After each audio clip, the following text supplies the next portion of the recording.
Over the weekend, while everyone was packed into Comic-Con like sardines, I was looking at pictures Friday and Saturday morning and getting anxiety.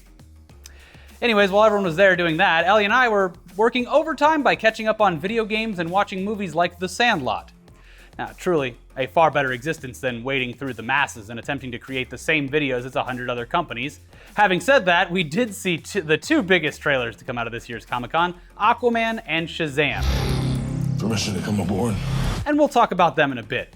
For now, though, let's talk about the fact that it should be pretty obvious that maybe you shouldn't be streaming your job on Twitch, especially if your job is driving for Uber and Lyft. Yeah, so as far as the legality of live streaming your car and passengers while acting as a contractor for ride-sharing companies, we'll get to that. Yeah. But Uber and Lyft have just publicly cut ties with Jason Gargak, also known as Just Smurf, on his now deleted or deactivated Twitch account, after the companies discovered that he was live streaming the entire experience of driving passengers around the St. Louis metro area, almost always without their direct verbal consent. According to the report that was published by local news outlet St. Louis Post-Dispatch, which we will be quoting from throughout this story, few people ever even noticed the camera, and the ones who asked about it were told by Gargak that he was recording for safety, and that he, quote, rarely specifies that he is streaming live. But here's the rub. Missouri is a one-party consent state, meaning that only one party needs to consent to a recording. In this case, that would be the Twitch streamer. And to further clarify, in states that are one-party consent, they could call you and record the conversation or do so in person without you knowing. States like California, for example, are two-party consent states, meaning both parties involved in the recording have to give consent to be recorded or filmed. So you would have to get, at the very least, verbal consent from each person in order to record, or in this case, stream any interactions unless there is no expectation of privacy, like being out completely in public. And there are a lot of other details to go into here about what specific situations constitute the need for two-party consent when recording, but basically any situation where someone involved could have a reasonable expectation of privacy would result in the need for two-party consent. But back to that story at hand, Missouri is a one-party consent state. So technically, this streamer was fully within his legal rights to record his passengers without them knowing it.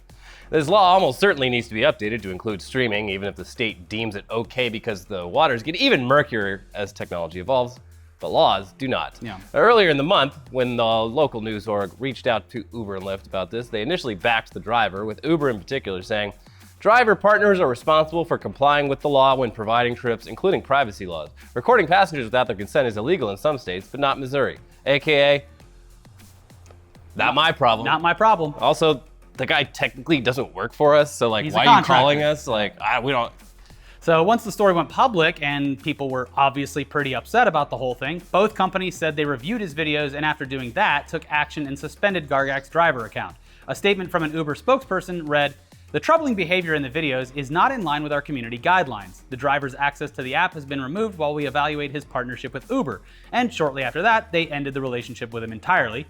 Apparently based on the content and not so much the law about recording, because there were clips where he would comment on the appearance of his female passengers using a numbered rating scale.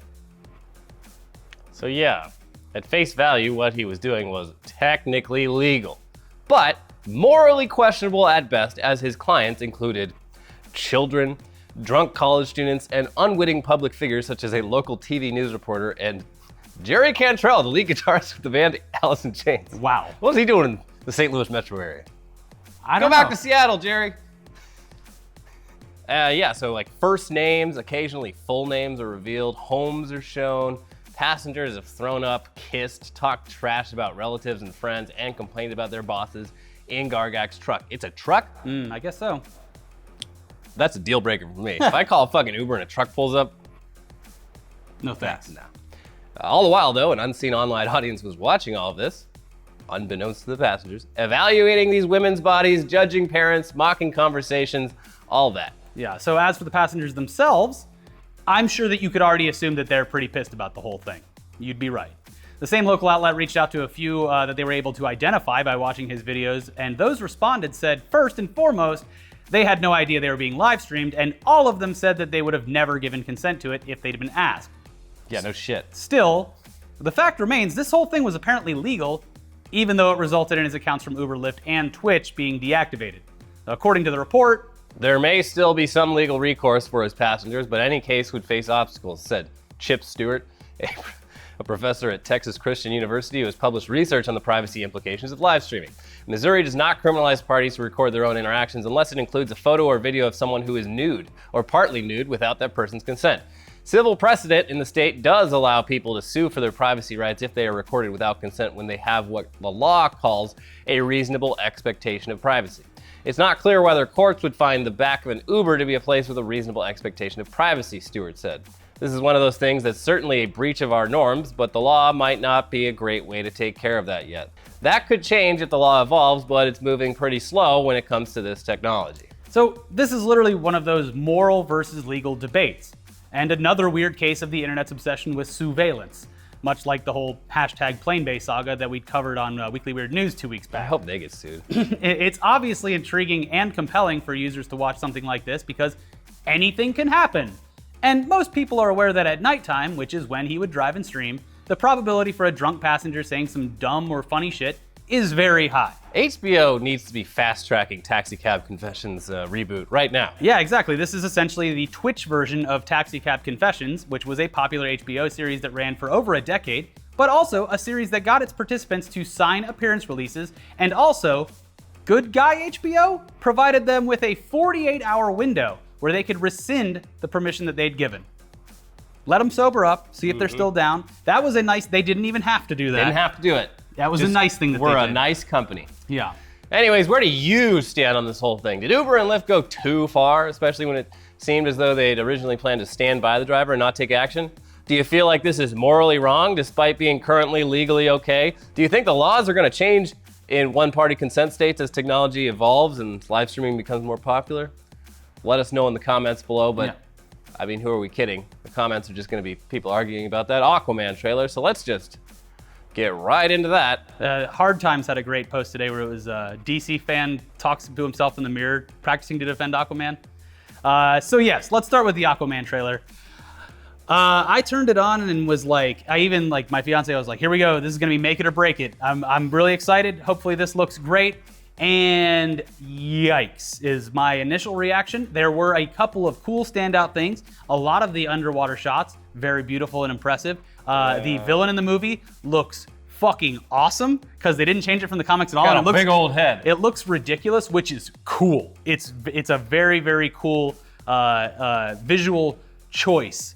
Yeah. And I like that a lot because initially I was talking about this movie and saying that if they went completely bonkers with it and just accepted how weird Aquaman is in general, that it could be good. And I trust they're James like Wan. riding fucking sharks and crocodiles And seahorses. Like, I don't know, this movie, like, it definitely walks a line in the trailer where I'm like, perhaps if they fully embrace the like ridiculousness of this entire concept, because it is objectively fucking ridiculous. Yes. If they fully embrace that, it could be good. But I mean, love Jason Momoa, but after Justice League, I'm like, maybe he's not the right guy for this character, or maybe no one's the right guy for this character, because like I just did not give a shit about him in that movie, and this trailer didn't do him any favors either. Yeah, a lot of the quotables, which is what I don't know the proper term for it, but the quotables in the trailer where there are those remarks that you would assume audiences when they see the movie. It always happens when you see something that's funny in the trailer. Audiences love it when they see it in the theater. It's because it's like the movie's playing the greatest hits. But yeah, the whole like permission to come aboard and she's redheads, right? Hey, redheads! You gotta love them. Like all those things were pretty lame. I still have hope.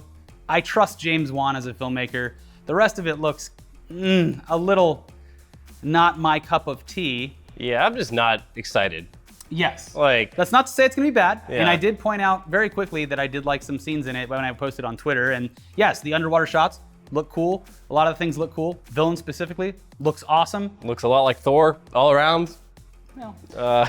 But moving on though, I loved the Shazam trailer. Yeah, this is one I really didn't know a whole lot about the source material going into. I know that the movie was in development for years now, but yeah.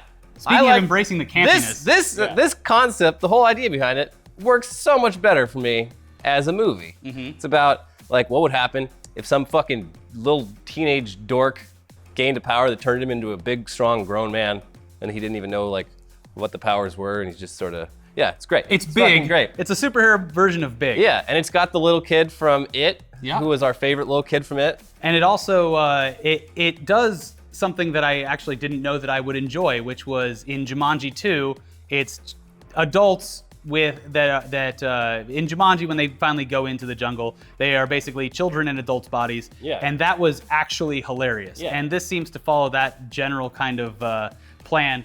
And the shots where he's discovering what his powers are and seeing how excited he is, they are nailed perfectly. Yeah, it's like, this is like a family-friendly version of like Kick-Ass. Yeah, I don't know how family friendly it'll be in the final version, because I'm assuming it would be at the very least PG-13.